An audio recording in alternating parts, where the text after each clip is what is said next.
रात्री 12 वाजता उठून आंघोळ करायची आणि देवाला पूजा घालायची. मी महाराष्ट्रात नाही भारतात असं ठिकाण बघितलं.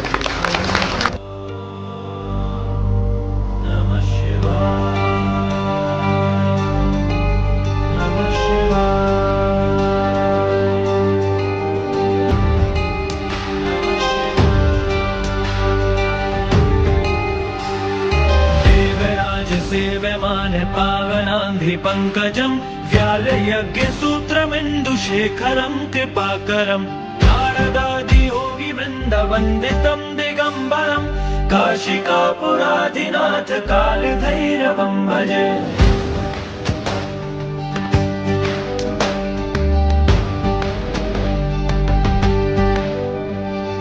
भानुकोटिभास्वरं भवाब्धितारकं परं नीलकण्ठमिप्सितार्थदायकं त्रिलोचनं कालकालमम्बुजाशमक्षशूलमक्षरं काशिकापुराधिनाथ कालभैरवं भजे.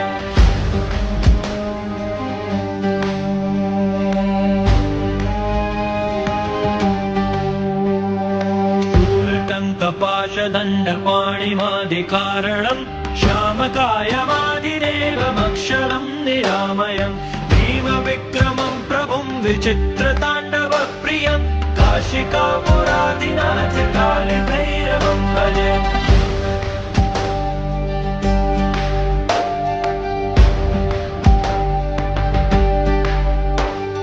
भुक्तिमुक्तिदायकं प्रशस्तचारुविग्रहं भक्तवत्सलं स्थितं समस्तलोकविग्रहं विनिक्वनन्मनोज्ञेव किङ्किणीलसत्कटिं काशिकापुराधिनाथ कालभैरवं भजे.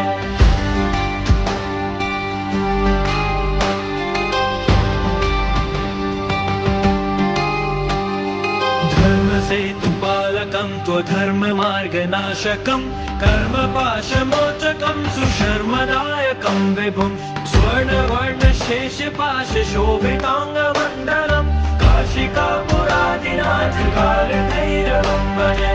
रत्नपादुकाप्रभाभिरामपादयुग्मकं नित्यमद्वितीयमिष्टदैवतं निरञ्जनं मृत्युदर्पनाशनं करालतं स्रमोषणं काशिकापुराधिनाथ कालभैरवं भजे.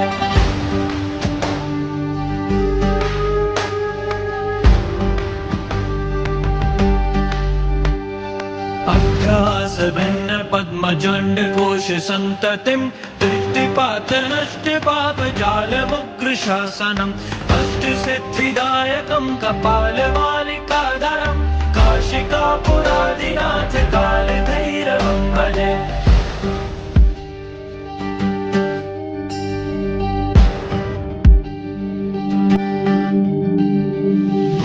संघनायकं विशालकीर्तिदायकं काशीवासलोकपुण्यपापशोधकं विभुं नीतिमार्गकोविदं पुरातनं जगत्पतिं काशिकापुराधिनाथ कालभैरवं भजे. कालभैरवाष्टकं पठन्ति ये मनोहरं ज्ञानमुक्तिसाधनं विचित्रपुण्यवर्धनं शोकमोहदैन्यलोककोपतापनाशनं कालभैरवाग्निसन्निधिनराध्रुवं काशिकापुराधिनाथ कालभैरवं भजे.